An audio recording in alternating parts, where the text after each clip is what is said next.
Hello friends, என் இனிய நண்பர்களுக்கு 75வது சுதந்திர தின வாழ்த்துக்கள். நம் இந்தியாவின் பழமையான மொழி தமிழ் மொழி. அதை பற்றி அதன் சிறப்பை பற்றி பேசப் போகிறேன். இப்போது தமிழ் மாதங்கள் 12 உள்ளது. தை, மாசி, பங்குனி, சித்திரை, வைகாசி, ஆனி, ஆடி, ஆவணி, புரட்டாசி, ஐப்பசி, கார்த்திகை, மார்கழி. இப்போது அதை பற்றி பார்க்கலாம்.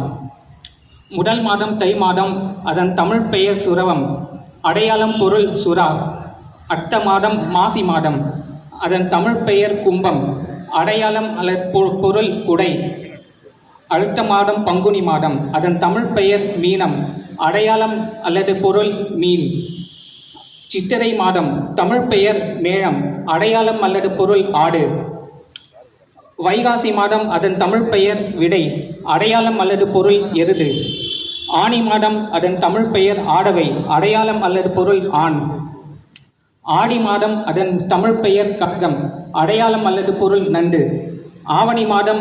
அதன் தமிழ் பெயர் மடங்கல். அடையாளம் அல்லது பொருள் சிங்கம். புரட்டாசி மாதம். அதன் தமிழ் பெயர் கன்னி. அடையாளம் அல்லது பொருள் பெண். ஐப்பசி மாதம். அதன் தமிழ் பெயர் துளை. அடையாளம் நிறுவை. கார்த்திகை மாதம். அதன் தமிழ் பெயர் நலி. அடையாளம் அல்லது பொருள் தேல். மார்கழி மாதம்.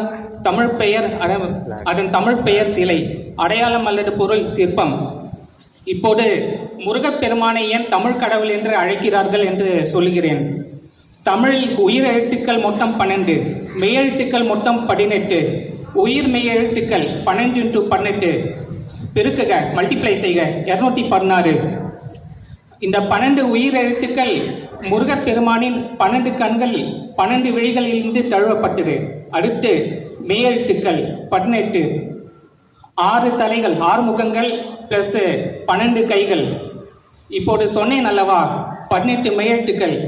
இந்த 18 மெய்யெழுத்துக்களும் முருகப்பெருமானின் 6 தலைகள், 6 முகங்கள் மற்றும் இந்த 12 கைகளிலிருந்து தழுவப்பட்டது.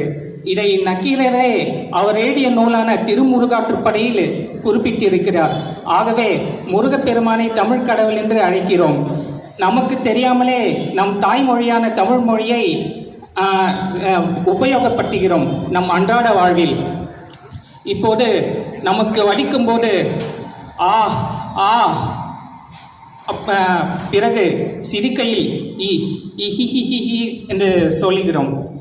பிறகு காரம் சாப்பிடுகிறோம் அல்லவா, அந்த காரம் சாப்பிடும்போது வாய் பற்றி கொள்ளும், இல்லை எரியும். அப்போது ஊ ஊ அப்படி சொல்லுவோம். பிறகு வெட்கத்தில் ஐ என்று சொல்லுவோம். கோவத்தில் ஏ ஏ என்று சொல்லுவோம். பிறகு ஆச்சரியத்தில் ஓ ஓ என்று சொல்வோம்.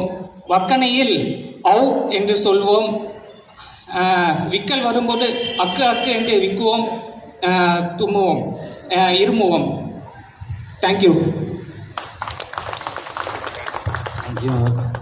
டாக்டர் ரிஜ்வான்.